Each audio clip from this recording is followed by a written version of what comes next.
Hello, this is Sam, and welcome to Slim's Thoughts. All right, folks, here we go. Question of the day. What does it mean to be happily married? And this is Slim's Thoughts, so this is my perspective. Now, this is a question that has been posed to me over the years, and I'll first simply say, yes, I am happily married. But the real question becomes, what does that even mean? Right? Like what are we talking about specifically? Now, the reason I choose to believe I am happily married is because happiness for me continues to be achievable through my heart's desires and pursuits. So, for me, I am happily married because I am still me in my marriage. Right? Now, I had to ask myself, why does this definition of happily married resonate with me? And I think the reason I chose to believe I am happily married because I haven't lost my identity is because growing up as a PK or a preacher's kid, I felt the need to compartmentalize my life. And simply put, meaning that I divided it into sections and categories. And two main reasons I lived this way was because one, I personally believed that there were certain behaviors or interests of my own that were in conflict. So whatever it is I felt the world, what my representation was to be to the world, were in conflict with certain personal interests and behaviors. So that was one reason. Another reason is that I didn't want anything I did to cause any negative attention to the work of my parents' ministry. So in order to achieve that, I compartmentalize things. And I'll take it one step further, that being that the internet is now the reservoir of all of our truth, I will be honest. Code switching became a way of life for me. But it wasn't a difficult decision because I never thought that I was being fake by code switching. I just felt like I wasn't living in color, but it was still me, right? So let's break this down though. Like, what is code switching? So code switching refers to changing cultural aspects to fit in. A person might code switch with their dialect or appearance or interests to gain acceptance, right? Like that's sort of the basic foundation of how I am talking about the term code switching. And this is something that we usually think about in the workplace specifically, right? Because we did not grow up in a work environment, and yet we all, for the most part, have an idea of how we're supposed to conduct ourselves at work. And it's not that that behavior is outside of what we are capable of presenting to people. I think we just recognize that's just the portion of ourselves that is appropriate for this particular setting. Thinking of it that way, I gotta ask the question, when we think about code switching, it's just me and you here, folks. Just me and you. When we think about code switching, is it only applicable to jobs and employment? Does the expectation of dating, which has been established by our culture, set us up for a marriage of code switching? Just asking a question. Sam and I, we were just thinking back on our history. And one of the things she asked me was, did we really date before marriage? Right? Now, I know a lot of people knew we were together before marriage, but I understood what she was asking me. And I felt that the honest response to that was not really. We just were before marriage.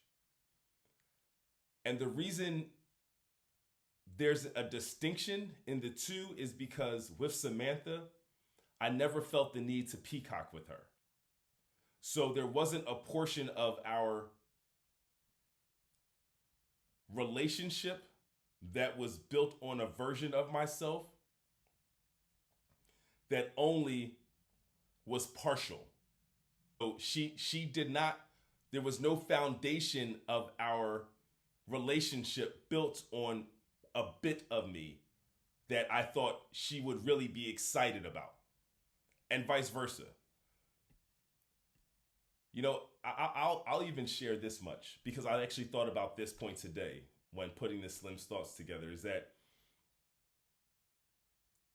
in 30 minutes of meeting Samantha, I kissed her. And it's something that I replay in my mind all the time. It's something that we talk about all the time. It was something that I'd never done in my life and would have never considered or ever recommended anyone to do. But yet I did it. And when I think about the why, it was because I had never had a conversation with someone for 30 minutes that felt as genuine and pure as it did. And in that moment, I wanted Samantha to know that I saw her, but I also needed to confirm the belief that she saw me. And so by going in for the kiss, it solidified what was truly established even in that 30 minutes of our initial meeting, is that we see each other. So that was sort of the foundation of our existence. And yet in our first meeting, I told her we can't date. I wasn't at that point in my life. And so I'm going to table that and just kind of leave that there just to establish the fact that from the very beginning, Samantha saw me for me, and I knew I was talking to her. There was no representation. And so when we think about dating in this environment, a lot of times we are encouraged to be the best representative or show the best representative, be the best version of ourselves, especially the first time we meet. And I'm not saying you shouldn't be on your P's and Q's. What I'm suggesting, though, is that you need to be really who you are.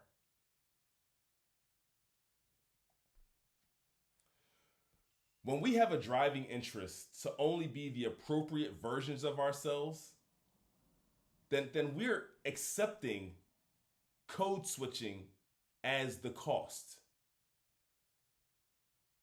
So if I meet someone and I know that what I am doing in this interaction is me, but it's not me with my hair down, it's only me in my best version, and if this is all I am presenting to this person, then there's that expectation of me because that's all I've shown this person.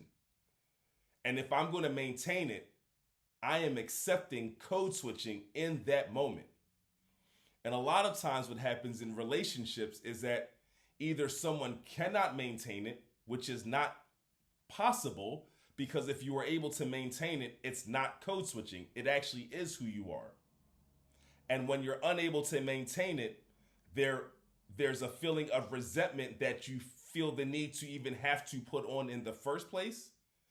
And or the person who had only been receiving one version of you feels put off when they start experiencing a seemingly different person because it's a side of them that they weren't even aware existed. Now, understand what I'm saying. Samantha and I learn each other every day. So there's things about me that she's not going to know on day one. That's just the reality of we're complex individuals. But she knows who she is with, and I know who I am with. And because of that, we are content in finding out all the other things about us for a lifetime. We know there's more to explore. And there's, to me, is where the romantically dating comes into play. When you've made the decision to be with this person, now you do the exploration. Now you expose yourself. Right? There's where the fun is. There's where the interesting pieces of understanding your partner come out. So I've always been one that has been pushing back on the idea of romantically dating because I don't think it sets you up for success. But now I'm also even considering, are people just code switching in marriage because that's how they entered it? The spirit behind this Slim's thought is the idea of how we show up when we meet someone, or if we like someone, or if we want to spend the rest of our times with someone. Do we feel the urge to code switch and only put our best foot forward? Or are we truly living in color? I am happily married because I am me in my marriage. Slim's thoughts. Peace.